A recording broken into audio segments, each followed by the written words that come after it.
So we're gonna have a little flame. Oh, man.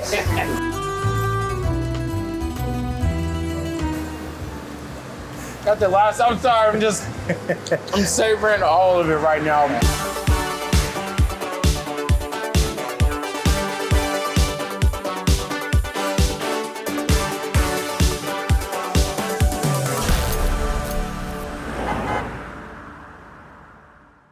Get ready to drool, America. I'm Jay Russell with the ABR Roadshow. I'm in the mood for some Italian food, so I'm at Benvenuti.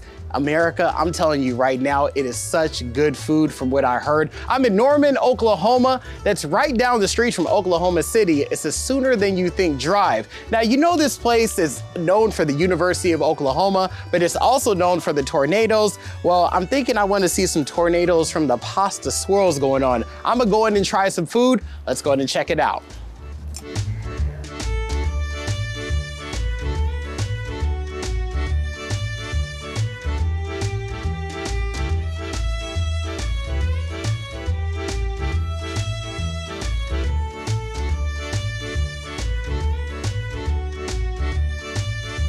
All right, everybody, we're now in the kitchen area. Let me introduce you to the owner and executive chef. This is my guy, Anthony, right here. What are you making for me today? I'm making lobster ravioli. All right, let's get started. All right.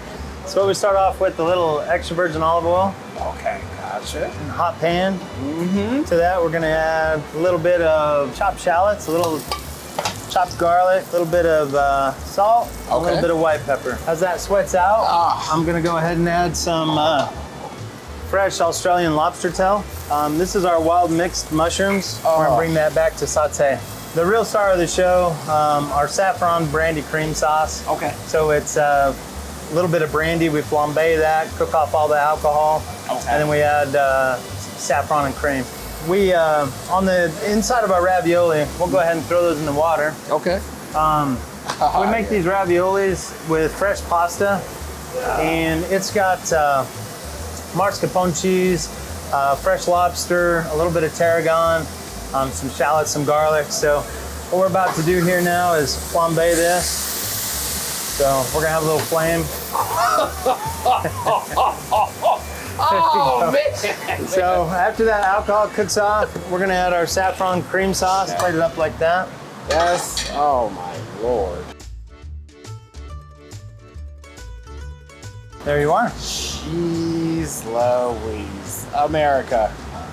It's getting hot in here, and it's not the temperature, it's the food. It looks so good. It's time for taste time.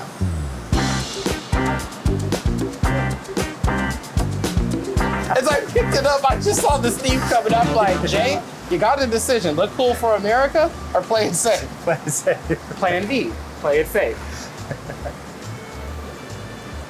Got the last, I'm sorry, I'm savoring all of it right now. But no, it works very, very well together. The lobster, it's so crazy just looking at everything you have laid out here. You put it all together and made this beautiful dish. Yeah, You're so a magician, my man. Thank you, thank you. This isn't all the food that you have. There's some other numbers that we're gonna try too. Yes, on the ABR Roadshow, we only tried the best food. You'll see in a sec. All right, America, the lobster is basically still in my mouth there. I'm still savoring all the juices from that, but now we're out in the main area, and let me just say, I love this place. Just the ambiance, the low-level lighting, everyone having a good time. Just to let everyone know too, that's his family behind him right now. I was able to meet some of your family members. Phenomenal. I want to kind of get into your story a little bit though, talking about what was the inspiration just creating this masterpiece here in Norman? Well, so my partner and his wife, you know, were visiting Aspen. I was a chef of an Italian restaurant there, and really felt like Oklahoma needed, you know, a scratch Italian restaurant. Sure. And I was super young. My wife was super young, and we decided to take a chance and move out to Oklahoma. And you know, the people and the hospitality, and it's just been, and the hard work has just been, you know, really a labor of love. And the people are fantastic, and the support we've had has just been, you know, tremendous. And it makes sense too. You were telling me a little bit about your background of how you and your wife met. You're raising a beautiful daughter out here as well. It just seemed like Oklahoma just opened its arms and just took you guys in, and you gave back to them, giving them this phenomenal restaurant. Because like you said, since I've been here, I really haven't seen a lot of fine dining. Coming here, I'm like, all right, Norman, like, let's go. So, like, how special is it to have this type of place in the city of Norman? It's amazing. I mean, it truly is. And, you know, you touched base a little earlier about how, you know, you could come here in a suit and tie, you can come in here in shorts and a flip-flop and feel at home. And have an incredible meal. So, you know, even though it's considered fine dining by cuisine, it's very, very approachable, and the food is very approachable. You know, so somebody can come in and have a casual meal, or they can go all out. You know, so there's something for everybody. Now, let me tell you right now, America, I have never looked forward to trying a dish more than what I'm about to try right now. So what we'll do is we'll start from left to right, and I'm seeing over there, those look like some scallops, I believe. Pig and scallops, yeah. Okay. So I'll tell you a little bit about this dish. Sure. I was telling you a little bit in the kitchen how, you know, I used to love watching Saturday Night Live and Jim Carrey, and he'd do that skit, pork and beans, you know. He was a fireman, and he'd say, pork and beans. So, you know, when we were coming up with dishes and names, you know, I like to have fun, so I was like, well, we can't call it pork and beans because nobody will order it. Right. How about pig and scallops? I'm like, okay, it'll work. It works. So this is a fun play on kind of a. So this is a Duroc pork belly that we brine for 24 hours, and then we braise it for another 24 hours till it's just fork tender, and it just. You know, we render out all that fat, so you're left with just this tender pork that's just so flavorful.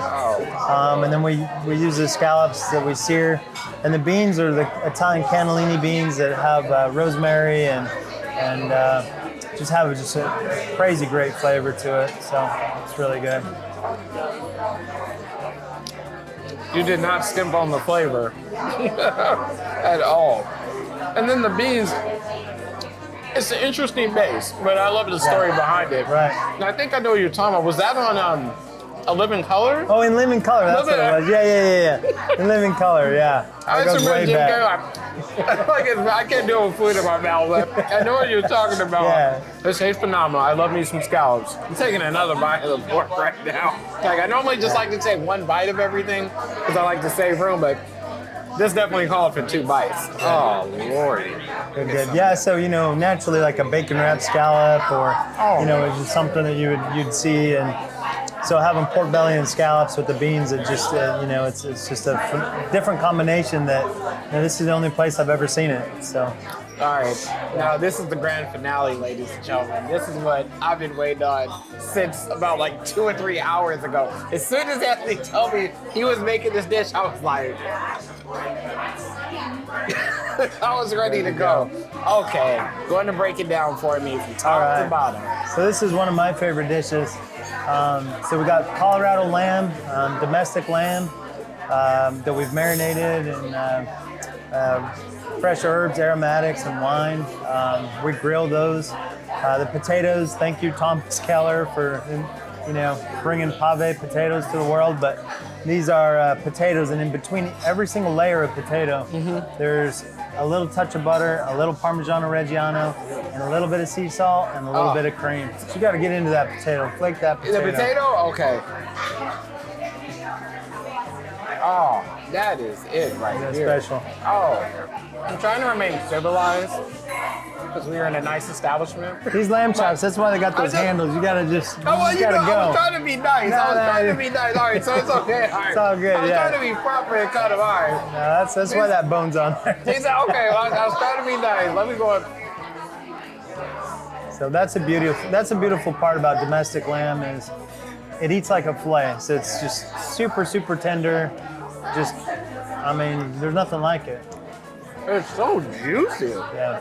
Anthony, let me just tell you right now, this is why you are one of America's best restaurants. Well, thank you. Okay? Thank you. I appreciate really appreciate you letting us come out to your location, check out your food, the whole ambiance, everything in here. Last thing I did want to ask you too, I know you have some impressive future plans that you have going on too, so go ahead and let America know about that as well. Right. So our next plan here for Benvenuti's is we're excited. We're building a bar. So that's one thing that we got the food. We got 6 seats at our bar. So we're going to kind of create a speakeasy within the restaurant that will be a significant amount of people that can fit into a room and have great cocktails and good bar service. So you'll finally have a place to wait and a place to go after dinner. So we're super excited about it, but that's kind of our next phase. So stay tuned for that.